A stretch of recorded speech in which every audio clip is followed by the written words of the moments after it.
Здравейте, приятели! Днес ще ви разкажа малко за родовите програми и сценарии, по които се движим безсъзнателно. Казах ви вече, че само около 5% от нашите убеждения са лично наши и плод на нашия жизнен опит. Плод на това, което сме преживели и на изводите, до които сме стигнали вследствие на житейския си път. Останалите 95% са привнесени от околната среда. Най-често те идват като убеждения от рода, от предците ни назад, от нашите родители, баби, прабаби и така нататък. Ще ви дам един пример. Защо, например, има хора, които в живота си имат финансова нестабилност, не им върви в финансовите дела, смятат, че животът е труден и парите не растат по дърветата, парите са нещо лошо, да бъдеш богат е нещо лошо. В такива случаи е хубаво да потърсим назад в рода.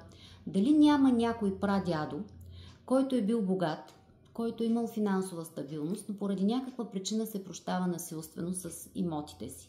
Дали чрез изземване, дали чрез измама от негов ортак, но дядото все едно не може да преживее тази загуба, разболява се, умира и всъщност по този начин създава една програма, която се предава напред в поколенията и неговите внуци страдат от финансови проблеми и не само. Те вече имат убеждението, че да си богат не е никак безопасно, защото видиш ли на подсъзнателно ниво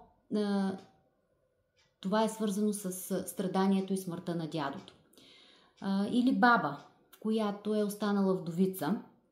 Знаете, хората са ходили на война на времето и много често жените се е налагало да се грижат сами за своите деца в трудни времена, в трудни години.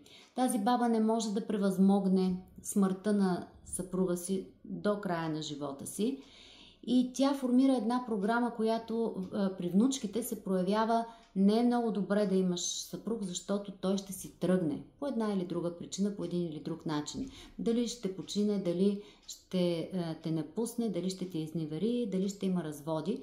И много често при внучките, правнучките на една такава баба се наблюдават разводи, наблюдава се безбрачие.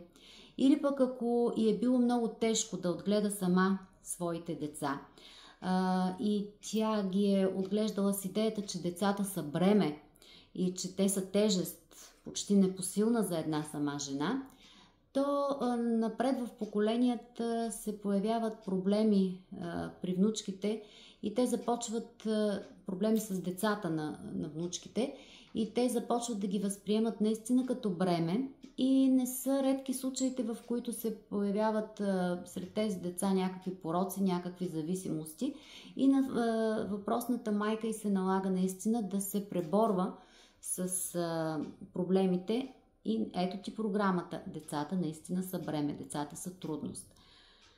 Хубаво е да живеем осъзнато, да наблюдаваме по какви сценарии се движим и дали, още веднъж споменавам, те са плод на нашите преживявания, дали ние сами сме достигнали до тези изводи или от лоялност към нашата родова система ги привнасяме отвън. Нека живеем осъзнато и когато нещо не ни харесва, да търсим евентуално възможните причини назад в поколенията. Благодаря.